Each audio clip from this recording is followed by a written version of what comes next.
Hoje a gente tem um consenso na comunidade neurocientífica aqui. Bom, primeiro, a atividade física, o exercício físico, para questões cardiovasculares, metabólicas, respiratórias, é indiscutível que é super benéfico. Para questões de cérebro, hoje a gente tem um corpo de conhecimento que já é mais que suficiente para a gente concluir que também que você fazer atividade física, e não só atividade física, você conseguir manter uma atenção na alimentação, manter uma atenção na sua rotina de uma maneira geral, é igualmente benéfico para o cérebro. Tão benéfico quanto para a parte metabólica, porque no final das contas os dois estão interagindo. Metabolismo, se você tem uma melhora metabólica, você tem uma melhora no cérebro. Vou te dar um exemplo. No meu doutorado agora eu tenho estudado a relação entre dietas hipercalóricas, ricas em gordura e ricas em frutose, não a frutose da fruta, mas aquele xarope de milho rico em frutose que é usado para adoçar refrigerante. Tá, porque a frutose é um tipo de açúcar. É um tipo de açúcar, Isso. Só que na fruta, obviamente, tem fibras, não tem tanta concentração de frutose, então não é uma coisa maléfica, né? Se você consome dentro das medidas adequadas. Agora, quando você pega essa frutose, hiperconcentra ela e adoça refrigerantes, que é o que o pessoal fala da indústria do refrigerante faz, a gente hoje percebe que ela é bastante maléfica a nível de sistema nervoso central, de cérebro. E o que eu vejo? O que causa isso? Pois é, o que eu vejo, o que os dados mostram, Vilela? Primeiro, quando a gente entra numa dieta, isso vai demandar uma resposta um pouquinho mais longa, tá? Quando a gente entra numa dieta ruim, acontecem algumas coisas no nosso metabolismo periférico, isto é, no nosso corpo. Ocorre um aumento de glicose, ocorre um aumento de lipídios, de gordura, LDL, triglicerídeos, etc. Mas também ocorre uma coisa que a gente chama de resistência à ação da insulina. A insulina é um hormônio que, quando o seu açúcar no sangue sobe, a insulina permite que o seu músculo, o seu fígado, a sua gordura capte a glicose. Então, quando você tem aumento de glicose, ocorre aumento de insulina e a insulina permite que a célula puxe glicose para dentro. Diabéticos, que têm uma alta taxa de açúcar no sangue, de glicose no sangue, eles têm um quadro chamado de, principalmente no diabetes tipo 2, um quadro chamado de resistência à ação da insulina. Ou seja, a pessoa comeu tanto açúcar, comeu tanta coisa, que meio que o pâncreas, que é o órgão que libera insulina, liberou tanta insulina que a célula ficou resistente. Então a célula já não identifica mais se tem ou não insulina ali e, portanto, não permite captação de glicose, a pessoa fica diabética. Ponto importante. Hoje a gente sabe que a gente tem insulina no cérebro. Ah, é? A gente tem insulina no cérebro. Mas o mais interessante, cara, é que os nossos neurônios, que são as células que a gente tem no cérebro, um dos tipos de células são as células funcionais do cérebro. A gente tem 86 bilhões de neurônios, com B.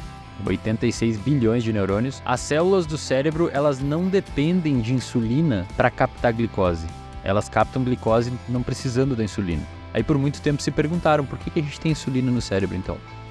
A resposta é que a insulina no cérebro, ela atua em formação de memória, ela atua em foco atencional, em você prestar atenção nas coisas, ela atua em melhora cognitiva geral. Tudo isso é necessário para você passar numa prova, como a Atala falou lá dos estudantes. Então, quando você melhora a sua capacidade de metabolização periférica da insulina, de utilização periférica da insulina, você melhora também a sua utilização central dela. Então é impossível a gente dissociar mente, cérebro e corpo. As duas coisas são unidas. E quando você faz uma atividade física, você sinaliza para o seu cérebro que está tudo bem na periferia e melhora a microbiota, várias outras coisas importantes. Isso é um ponto. Então você diminui inflamação, coisas que a gente pode conversar. E a nível do sistema nervoso central, a nível do cérebro, você aumenta várias coisas importantes para o aprendizado de curto a médio prazo. A curto prazo, Vilela, se você, por exemplo, levanta de manhã ou ao meio-dia ou à tardinha, algum horário que você decide fazer atividade física e você dá uma caminhada de 1 milha, ou a caminhada que for, não precisa ser nada muito intenso, você vai aumentar as suas catecolaminas, isto é, noradrenalina, e esse aumento, cara, trocando em miúdos, assim, basicamente quando você faz uma atividade física, você formula uma sopa química no seu cérebro que permite você aprender melhor. Isso a curto prazo. A longo prazo, você aumenta a quantidade, a produção de fatores que a gente chama de fatores neurotróficos, isto é, são fatores que permitem o seu cérebro se moldar e melhorar, porque o nosso cérebro é quase como se fosse uma impressão digital do nosso comportamento. Ele se molda estruturalmente, inclusive fisicamente, de acordo com o que a gente faz. Por exemplo, pessoas muito boas de memória, elas vão ter um hipocampo, que é a região do cérebro que armazena a memória, maior fisicamente mesmo. Tem um estudo que fizeram com taxistas de Londres, Eu sempre mostro esses estudos nos meus cursos, que os taxistas de Londres, para passar na prova lá, para ser taxista... Sabe todas as ruas, não pode usar o Waze. Eu vi isso. Exato. Eles têm que saber, né? A prova, cara, envolve decorar 25 mil ruas. 25 mil ruas. Pra manter o lance tradicional. Tem um negócio lá que, etc. E os neurocientistas malandros pensaram assim, cara, se o cara decora 1000 que for pra passar nessa prova, alguma mudança estrutural no cérebro dele vai ter em comparação a quem não conseguiu. Novas conexões, né? Exatamente. E eles fizeram isso. Foi publicado um artigo num jornal chamado de Cell, que é um dos melhores, Célula em português, um dos melhores jornais científicos do planeta. Eles pegaram 100 pessoas, 100 taxistas que iam fazer a prova e mediram o tamanho do hipocampo antes deles estudar pra prova. Tá. E depois deles estudar e fazer a prova, eles pegaram essas 100 pessoas e de novo olharam o tamanho do hipocampo. Chuta, aqueles que passaram na prova, e só os que passaram na prova, tiveram um aumento do hipocampo. O hipocampo aumentou um pouquinho, porque provavelmente meio que hipertrofiou. É como se fosse o músculo quando você faz academia. O seu cérebro ele dá uma aumentadinha devido a um número maior de conexões. E o mais interessante desse estudo é que aqueles taxistas que reprovaram na prova, o hipocampo não aumentou. Ou seja, parece que você precisa de fato que o seu cérebro mude para você conseguir ter uma melhora funcional no que você quer que seja. Então, quando você pega essa galera, voltando lá ao comentário do Atala, quando você pega essa galera e coloca eles fazer atividade física, uma milha que seja, cara, você tá permitindo... E é caminhando, né? Caminhar uma milha, é uma coisa aparentemente simples. Exatamente. Cara, só isso já faz uma diferença. Muito. Você tá permitindo que o corpo melhore, você está permitindo que o cérebro aumente esses neurotransmissores a curto prazo e a longo prazo o hábito vai se formando e aumente esses fatores neurotróficos que permitem... Você está basicamente dando um boost no organismo dessa pessoa, é quase que um hack.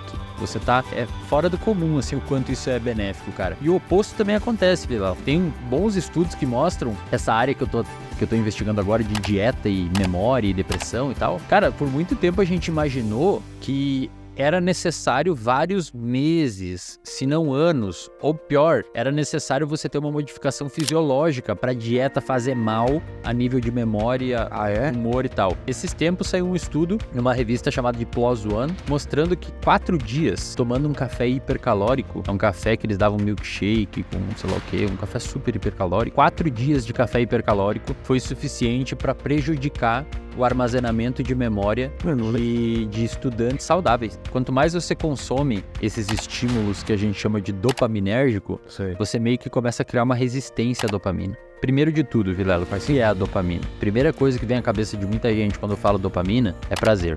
Não é. Isso é uma coisa do senso comum e isso está errado. Sempre ouvi falar isso. Dopamina não tem necessariamente a ver com prazer, embora ela pode estar envolvida com prazer. Dopamina tem a ver com motivação. Dopamina é a busca pelo prazer. Dopamina é a antecipação de um possível prazer. Isso é dopamina. Então, digamos que você pede uma pizza. A dopamina aumentou fazendo você pedir a pizza, não quando você come a pizza. Ah, é? Isso, exatamente. Eu achei que era quando você colocava aquela coisa maravilhosa, vinha aquela descarga de Não, aí dopamina. São outras coisas. São endorfinas, ocitocina, serotonina, um pouco de dopamina. Mas a dopamina é você pegar o telefone e pedir a pizza. O cara que tá solteiro, é quando a mina do Tinder topa o encontro, mais do que a transa em... Exatamente. Inclusive, essa dopamina, esse funcionamento da dopamina explica porque muitos casais dão errado quando mudam morar junto. Aquela perspectiva de novidade, de coisas novas, etc., acaba muitas vezes se o casal não conseguir manejar isso. E começa a criar um desinteresse, uma desmotivação para com o relacionamento. Então imagina o seguinte, um experimento bem interessante que a galera fez com ratos para descobrir isso da dopamina. Se você pega um rato e você coloca ele perto de uma comida, eles adoram comidinha diferente e tal, chocolate, Nutella, eles amam Nutella. Sério isso? Sério. Uma vez eu fui fazer um experimento no laboratório, eles não curtem chocolate ao leite. O que ele faz assim? Tá com medo? Ele levanta a mãozinha dele.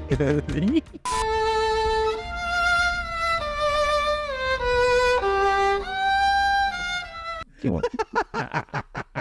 Dá um chocolate amargo e ele faz assim, ó. E se você bota o animalzinho perto do negócio, ele come. Se você depleta, isto é, se você destrói os neurônios dopaminérgicos dele, você vai lá, dá uma toxina que vai só nos neurônios de dopamina e destrói os neurônios de dopamina. Se você bota o animalzinho perto, tipo eu tô aqui perto disso daqui, ó, eu ainda sinto prazer comendo isso. Sem dopamina, o prazer existe. Agora, se você pega isso daqui e coloca lá em cima, se eu não tenho dopamina, eu não levanto e buscar. Entendi. Mesmo eu sabendo que isso me dá prazer. Esse exemplo, A dopamina, ela não permite que você busque o prazer, mas você sente prazer. É aquela pessoa que fica em casa e quando os amigos, tomar uma cerveja, comer uma pizza, alguma coisa assim. Cara, se os amigos virem até aqui, eu faço. Mas eu não vou lá, tá? Então a pessoa, ela sente prazer, desde que ela não precisa fazer esforço pra obter o prazer. Dopamina, então. Porque eu tô numa dessas. Não, vou ficar em casa. Ai, porra. Em casa, velho. Caralho, puta trânsito. Mas faz sentido, né?